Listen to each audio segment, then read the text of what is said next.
I think the more we link our countries together, both strategically, economically, militarily, the better.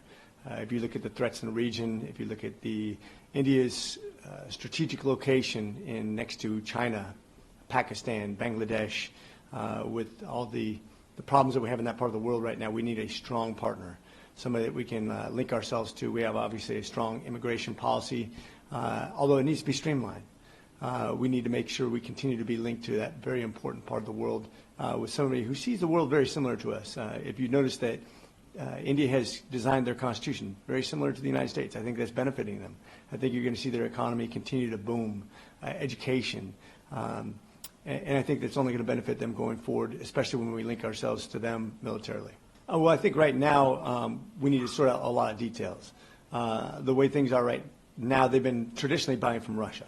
That takes a while to transition from, especially when you talk about supply parts, getting things into a country and then training people to be proficient in those weapon systems takes a while. But I think the time is now. I think they understand the importance of our partnership, especially when it comes to the economic ties that benefit from that also. But I think this is an important alliance into the future that's going to benefit this entire region and the world. Right. Now, how do you think that the Biden administration is going to navigate this visit? What are the efforts that you're seeing in D.C.? You know, it's a Democrat president, but you know, what is it that you're seeing that's been put in front of, in D.C. For this upcoming visit? Well, if you're talking about Prime Minister Modi coming here, I think those will be private conversations, some of them. But I think everybody understands how important that allyship, when you talk about the most populous country in the world, right next to the second most populous country in the world, which they keep on switching off a little bit lately. But also the fact that China's grown its economy from about 5 trillion only 10 years ago to 18 trillion just in 10 years. Now, they've done some of that in very bad ways, and they've run up a lot of debt. But I think India is doing it the slow, methodical way that they need to by encouraging trade with that huge consumer base, as well as somebody who can produce a lot of things that are both technologically advanced as well as just production. I think we can pair with them in very good, beneficial ways to both countries, having very real consequential conversations about how we stabilize that region of the world and also tie our countries together forever into the future. Right. You did mention about China briefly in your responses earlier.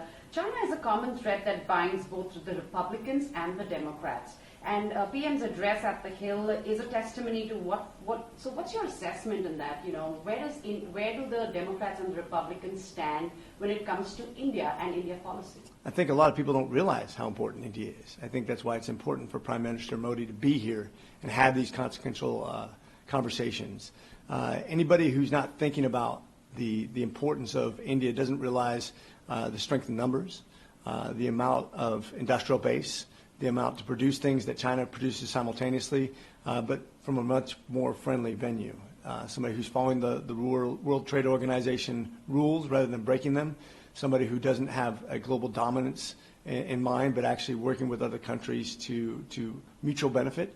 That's the kind of partner we need. And I think when you talk about Democrats and Republicans, whether you be a Democrat or Republican, I think we have to pay a lot more attention to India as a future partner going forward, especially considering China.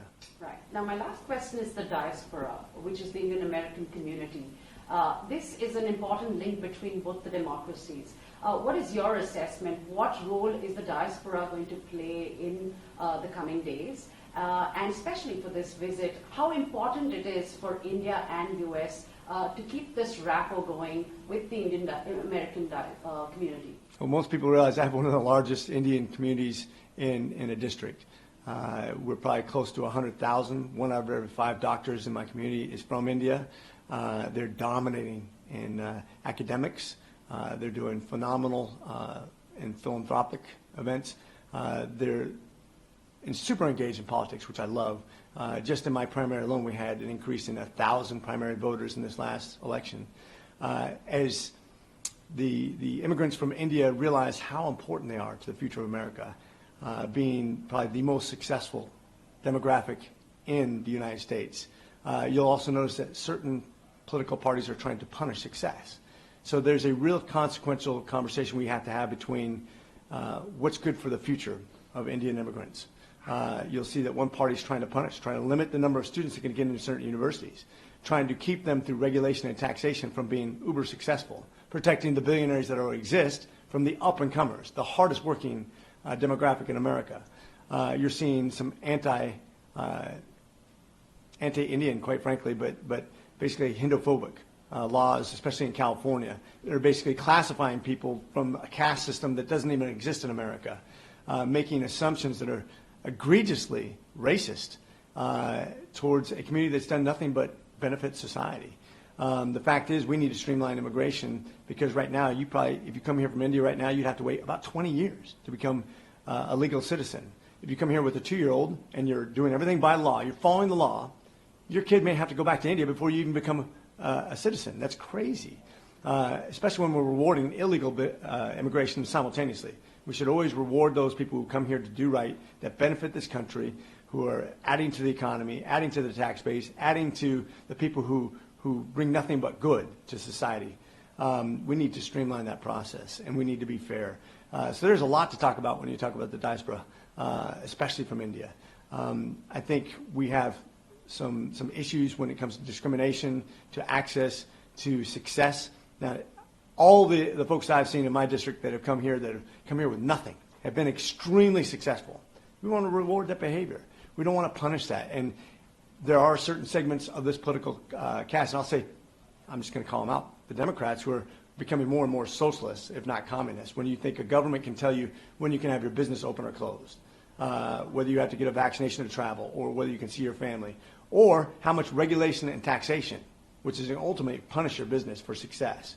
And if you're from the most successful demographic in the world, in America, why would you support a party that's going to punish you for your hard work and success? That's where the real conversation is going to be into the future. And that's why I'm reaching out to the Indian community to make sure that they know that if they flex their muscle, their political muscle, they could literally choose a future president. And that's important.